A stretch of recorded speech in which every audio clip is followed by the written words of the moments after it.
Hey, my name is Chris Hodges. I am the founder and CEO of GoGig. Chris, thanks so much for finding time to join us on the Ivy podcast today, this afternoon. Can you tell us a little bit more first about your background, where you come from, your career, path, and then I'd like to spend a few minutes talking about your current company. Yeah, absolutely. So, going back, graduated from Purdue out of the management school there in 2010. Quickly, just kind of accelerated my career into a sales path, where I found out that I was pretty good selling things and separating people from their money, working for a medium-sized B2B software as a service company out of Kalamazoo, Michigan. Just due to some corporate culture things and me wanting to make an advancement in my career, I ended up jumping into the prepaid wireless world, running growth at a prepaid wireless company, marketing, sales, customer retention, revenue, for a brand that was, doing just north of 650 million in annual revenue there, with about 1.5 million customers. So we grew that pretty quick. That company obviously went through an exit, and I managed the brand after post acquisition. And then went back to school, got my MBA at University of Florida, and during that MBA program conceptualized what is now GoGig. Jumped out into that, and here we are. That's all she wrote. Awesome. Well, that's pretty exciting. Quite a path you went through. So Yeah. tell us a little bit more about GoGig. What, more specifically curious, what problem are you guys solving with your products and services currently, and what motivated you to start this company? Yeah, the premise of the business, the underlying technology, is that we thought wanted to apply anonymity, or remaining anonymous, in talent acquisition. So the premise of anonymity removes the implicit bias in hiring, so it removes all discriminatory practice based on age, race, ethnicity, gender, country of origin, religion, and veteran status. So that way candidates don't have to feel uncomfortable coming into our platform, feeling like they might be discriminated against in any way, shape, or form if they're a protected class citizen.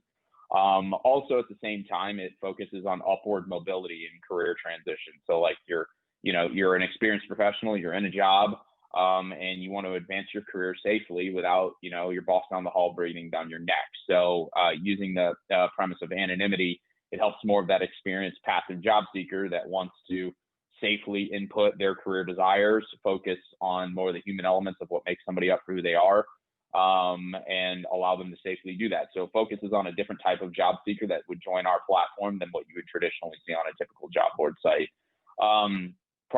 Really, the idea was conceived sitting in the back of the room of a finance class in my MBA program, not paying attention, when and at University of Florida, a lot of those people in an executive program are passive job seekers. I didn't know what this was at the time, but there's a bunch of people. There's doctors, lawyers, engineers, folks of all walks of life just kind of sitting in the room, paying 78 grand to get 3 letters at the end of their name to advance their career. So when they did that, you got, they wanted to connect with the alumni. They're paying a premium to be a Gator. So they wanted to connect with other alumni that are smart, that had graduated from there. They're making lots of money and grow their network. And, they complained that wasn't happening enough, to where they sent the career services team in. Career services gets up in front of the room and says a pretty underwhelming pitch about, here's this job board site you can go to apply to jobs, or you can drive all the way to Gainesville and go to this career fair that nobody wants to attend. And that was it. So there just wasn't there wasn't a technology that bridged that gap that really helped this type of professional that wanted to, lean on their alma mater, remain anonymous, establish warm conversations without formally applying to anything, because these people aren't really active job seekers. So sparked the idea, wrote the algorithm, built the team, and then you just kind of, go down the path of jumping into the deep end from there. Okay, wow, that's pretty interesting, pretty unique story. And immediately, as you were telling me a little bit about your experience, going through the university and graduating, I've went through different institutions as well. Went, in Montana, did the NSU here in South Florida, did Harvard, and I can relate. I can relate on different levels as far as, utilizing the alumni network and then having the platform in place that will really allow, provide for these opportunities to not only leverage your alma mater network, but also when it comes to job seekers and being able to target and build relationships from that standpoint. So that's pretty interesting. And when you talk about the anonymity aspect of this, tell me a little bit more about this. What does that mean? Is that in terms of being able to anonymously build a profile, specify what my career interests are, and then also be able to target particular companies and job employers? Is that the premise? Yeah, so there's two different ways to answer your question. The first is like um, blind resumes. There have been studies about blind resumes for years, where it's like, hey, if we take the name off of something, does that remove selection bias? Where Caucasian males that look like me get selected 50% more often than protected classes. So they did studies to say, okay, if we scrub the name, does that remove that selection bias inherently from the equation? The answer is it kind of does. But a savvy recruiter, a lot of the folks that you've had on this podcast can Google two pieces of information from a resume, even if you scrub the name off of it, and figure out who the person is. So LinkedIn attempted to do this, where they turn the switch on. You remain blind to your current employer, and you can input everything you want out of your next move. Nobody's going to figure it out. But they got sued for that.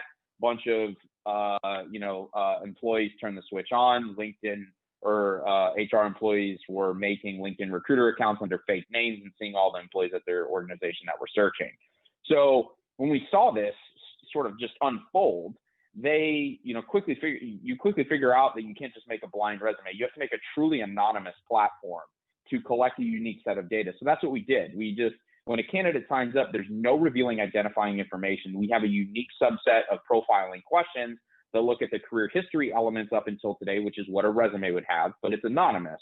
And then we allow the candidate to safely input their desires. So it's all forward thinking. They're like, hey, here's these levers that are going to, if they came to me, would get me to intrigue, want me to take a conversation about something potentially better than where I'm at now. So we allow the candidate to safely input those desires about compensation, location, all the things they're satisfied or dissatisfied about, what they would admire about our company's culture, all of these things that they wouldn't otherwise be able to safely do, without in a different platform. So anonymity unlocks the ability to collect unique data that doesn't exist on a traditional resume.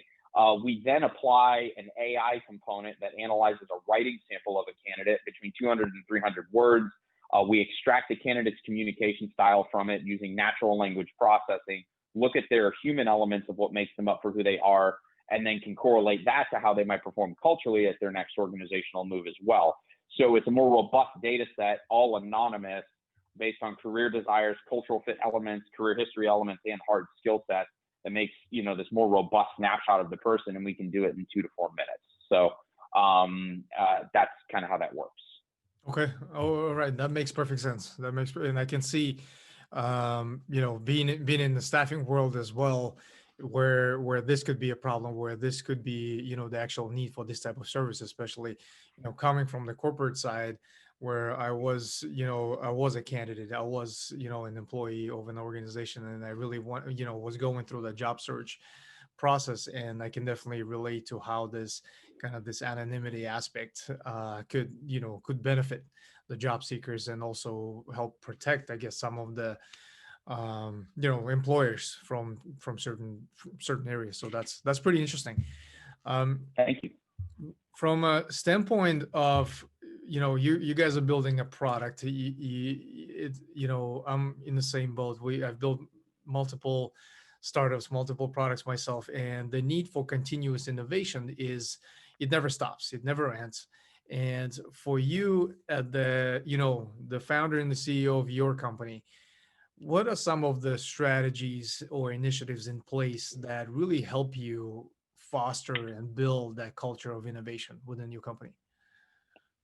Yeah. So the main thing is application. I run a pretty flat organization. I mean, that's not very atypical of most startups, right? So everybody on the team has a say, and I I'm a very big sales person or sales individual. I like, growing. That's what I've done my entire life. Is I'm a growth person. I wrote the algorithm, but I'm not an actual coder. I have an engineering team that takes care of that for me. So I turn to my sales team largely to figure out, okay, where can we apply our technology and sell it in an area that, doesn't really exist. So we took recently, we started white labeling our technology and getting out of just being a human resources technology company. So, when raising money and stuff like that, a lot of, investors were coming and saying, well, HR tech is too competitive for me. I don't like it. I don't want to invest in a company that's in that competitive space. And I go, okay, well, why don't we play in ed tech? Why don't we go play in government tech? Why don't we go play in some of these other areas that aren't, we're a human resources technology company, but how can we take our core intellectual property and then apply it to different verticals and sectors where nobody else is playing? And we test it by using sales. So, I let my sales team run rampant and just say, okay, let's start selling this product. Let's launch a new product or think about launching a new product into, education tech, where we take our technology, we white label it, we'll build a University of Florida branded platform powered by GoGig for the alumni associations. And we'll sell it to alumni associations to allow them to connect to hiring companies on the other side. And then the sales team tests that, right? The product doesn't even have to exist. We start just pitching the concept of it to them, and then letting the market give us the feedback. So we'll do 10, 15, 20 sales calls, see what the feedback, not really trying to sell them a product, but just get the market to tell us whether or not they want it. And then use that to back that into the strategy of, okay, this is a real thing. Let's go build it. Let's go build a piece of technology. We diversify our product lineup, and then it shields us from the environment that's going on with COVID, or where we might not have as much success with one product. If there's an economic slowdown, we might have an uptick in some other areas. So I let the sales team and the growth team really go out, test something. We shoot first, ask questions later, and then back that into an actual real life strategy to see if the market actually demands it. Mhm. Right. No, I love these examples, and it's, personal kind of passion of mine when it comes to innovation, building and fostering cultures within organizations. When it comes to innovation, one of the, favorite books I've recently read is, the Experimentation Works by Stephen Tomke, and he talks a lot about, the different case studies where leadership and really top-down approach to create this environment where people feel empowered, people feel, the autonomy to not only bring ideas to the table, but also actually take that idea, run it through the pilot, experiment with it, and then see the results. And if something does make sense, makes an impact on the ROI, then you bring it to the actual implementation. So those, that's pretty interesting. Yeah. From your standpoint, I'm sure you research, you try to stay on top of your industry, or the latest trends, ideas, what's coming up next. Personally, for you, what ideas and trends that excite you lately? What are some of the trends that you observe, perhaps thinking about, investing further or capitalizing, as far as, the times we're going through right now? And what are your personal predictions for what's next? Right. So I love seeing that companies are putting diversity, equity, and inclusion at the forefront of their businesses now. We've been screaming and shouting that since September of 2016 when we went live into market, and nobody was really doing that. Now companies are investing lots of dollars into it. I will say that there's a lot of businesses that don't know what to do with that money yet. They've brought in talent to manage it. They've got money deployed for it, and now they don't know where to put it. So I think they're moving in the right direction. And I think that there's a lot of negative things that happened in 2020, but it got people's, it dropped the veil to get people to start focusing on, that aspect of their business. So I love the diversity aspect of the business. So from not just like race, ethnicity, and gender, I mean, that's the first thing that comes to people's minds, right? But supplier diversity, right? How can we do business with more small businesses? So if you go talk to somebody in supplier diversity at a large entity, they're focused on, okay, how can we do work with more startups? I'm a Caucasian male. I run a startup, and they want to do more business with, with startups because we're small and we're innovative and we take a different approach to things. Doesn't necessarily mean it has to replace the oracles of the world every single time, but let's give these other little guys a try. So we're starting to see that happen here at the end of 2020 and more into 2021. And I think that's really going to benefit the economy as things start to open back up, regardless of whether or not we're working from home or working from an office. I think it's going to foster innovation and tech advancement. Right, absolutely. I love that example because, with the whole entire workforce shifting to remote, the whole hiring, onboarding, candidate selection, it's, the dynamic has shifted, and the kind of the need for innovation in this whole diversity and inclusion aspect of that, I can definitely see that. I can definitely see that trend actually even growing even further. So that's a great example. When we talk about so for twofold question for you as a founder, as as a CEO of your organization, I'm pretty sure it's a 24/7 job when it comes to spotting and surrounding yourself with the winners, with the best people. And that job never ends, that job never stops. It doesn't matter if you're going through the hiring phase or you going through the budgets, you always on the lookout for the best people. Tell me a little bit more about the strategies that you employ that really help you find winners, really allow you to attract, the top talent to your organization. So one of the things is, first of all, I drink my own Kool-Aid and use my own platform. So there's a big advocate. I'm a big advocate of that element, but I'm going to put that aside. One of the biggest things, so, because I was a sales and growth professional my entire life, it really allowed that was where my bread and butter was. So making sure that I developed, built a team out, and focused on communication style for that hiring was something I already knew how to do. But the one learning experience that I got, was that I needed to dip my toes into was building an engineering team and focusing on culture for engineering. And that was an area that I didn't have much experience in. So by starting, with a chief technology officer that could help educate me on building a culture in engineering, was one thing that I could, learn, heavily from. So one of the things was, okay, the culture isn't just people talking to other people and putting a foosball table in your office and letting people have work from, home balance or work-life balance. It's the actual coding infrastructure in the engineering team has a huge impact on who wants to come work for your organization, because engineers attracting the top talent, they want to come in and create. So if they're able to come in, your coding infrastructure is in the most cutting edge coding language, and they can come in and build and create and focus on research and development instead of squashing bugs all the time, then that's going to be an environment that people are going to want to come into and stay in.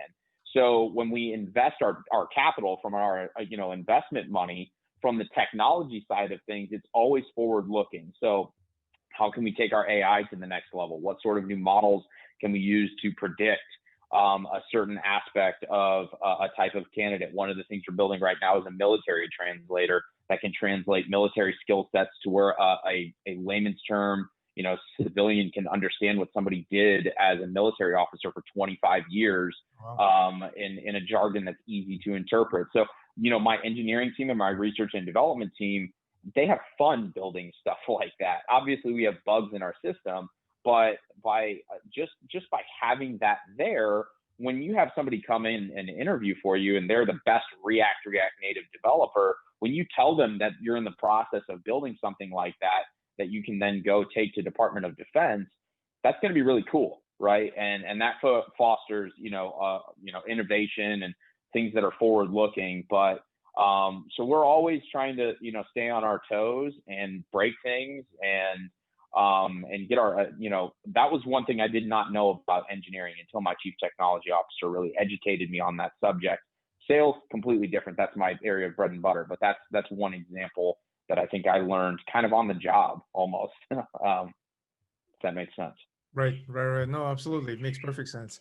And as we take this process further, the candidates that you select, I'm pretty sure they go through multiple rounds of interviews, some assessments, and so forth. For the candidates that get to your level, they interview with you. Give us a glimpse of an interview with Chris. What does that look like? Do you tend to get creative with it? Do you take him for long walks around the lake, or take him to, to we hear all these stories, take him to lunch and see how they act if the order is messed up, stuff like that. But all jokes aside, just curious, what does the interview with you look like, and more importantly, what do you look for in some of the responses when you hear from the candidates? Uh, so it's very much behavioral, and I don't focus on I don't believe in resumes. So interviewing with me is not that intimidating, right? It's mostly I obviously try and get to know the person. I will take them out to lunch, take them out for a couple of beers, get to know the individual quite well. So that way I can, the first thing I try and notice is that are they going to answer my text messages at 3 o'clock in the morning whenever I wake up? And are they going to actually enjoy being a part of this type of organization that is, going to be, moving at the speed of light all the time? So once that happens, the hard skill sets, if they're there, they're there. If they're not there, there's things that we can learn, because as a startup, like, I don't have the $200,000 a year base salary that World Fuel or Verizon Wireless can afford to pay. So I focus on that, and then I also I want to make sure that everybody that comes to work for GoGig has a full concept of, I am very transparent about what our valuation is, what a stock option vesting schedule is, and what it means to own equity in the company. And do they value that? Because if somebody comes in and the first sign that that they want to negotiate is the base compensation, then that's a huge red flag for me. If somebody looks at compensation in terms of their equity, and they want to accelerate their vesting schedule to make sure they get more equity faster in the company, those are things that I want to look for. Because it makes, like, I want to give more of that to to my employees, because it's going to make them feel like they own just as much as as the founders do. So I make sure they understand what a convertible note structure is for an investment vehicle. They know what preferred stock means.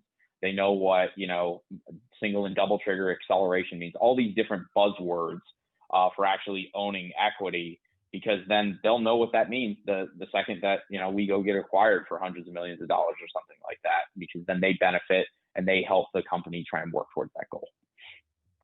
Very interesting, and I like that approach. As far as especially when you're when you're a startup and you're just starting out, it's not only the kind of you're competing with the bigger brands, but also just painting that picture, painting the story, really what's compelling, along with the opportunity that this brings. I think it makes it a unique challenge.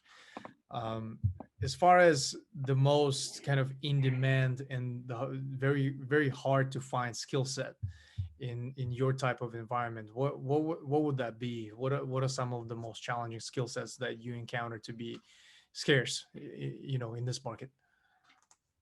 I'm from an engineering side of things. Front end developers are really tough right now. Getting access to that type of tech talent that wants to work on the front end is something it's hard to come by, I guess, in our world. So we're encountering a lot more engineers that are trending more towards wanting to work on the back end of the product. Mm-hmm. On the sales side of things, it's also tough to get a lot of sales professionals that want to focus on shorter sales cycles and things like that, where the sales cycle is 2 or 3 months. With some of our products, especially when we sell in the government, they can 9 months up to an entire year for longer term contracts. So for B2B software as a service, it's tough to find sales talent that wants to focus on some of that longer term, bigger revenue type deals that we do focus on here at GoGig. Outside of that, it's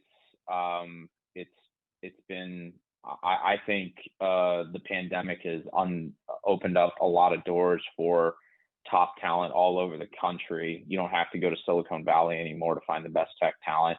I still think South Florida is lacking a little bit, but I do see places like Austin, Texas, places like Charlotte, North Carolina that are emerging with tons of amazing talent for tech. So I think it's actually gotten easier in that sort of respect, not necessarily harder. Right, absolutely. And with workforce shifting to completely remote, I'm pretty sure that opens up a lot more opportunities to target remote folks, but at the same time it also increases the competition, because every other company is now probably offering that same perks, same opportunity. So that's it's a unique dynamic, unique challenge, and it's going to be interesting how things will play out in the next year. They're all on GoGig, John. Right, absolutely. I'm kidding. And last but not least, Chris, what are you currently reading, and what is if there's a podcast or a book that you always recommend to others, what is that? Just curious, where do you get your information? What is your source of information, source of learning? What do you use, and what are those?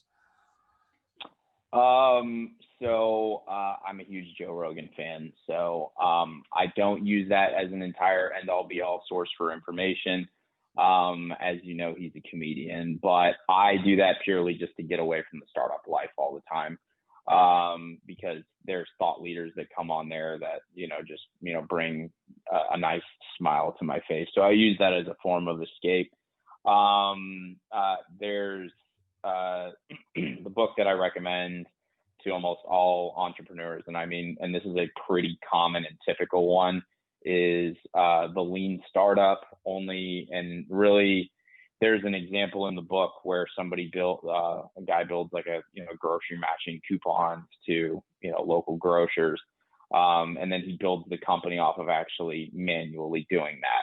So, we deployed that strategy here at GoGig. Our product didn't work for a little while when it was early on. So we had to hand deliver candidates that were vetted from GoGig to the client because our algorithm was broken. It was still in the process of being built. But they were paying clients, they got results, they made hires from it, and then you can use that revenue to continue to build. So startups don't always need to go raise outside capital. It's the moral of the story that we get from that. So the book that I'm currently reading right now is The Coddling of the American Mind. I haven't even started it yet, but we'll see how it goes. That's awesome. Chris, thank you so much for your time today, for your Lent expertise. Very short and powerful conversation. Definitely looking forward to stay in touch with you, and best of luck, and keep us posted. You got it, man. Appreciate the time.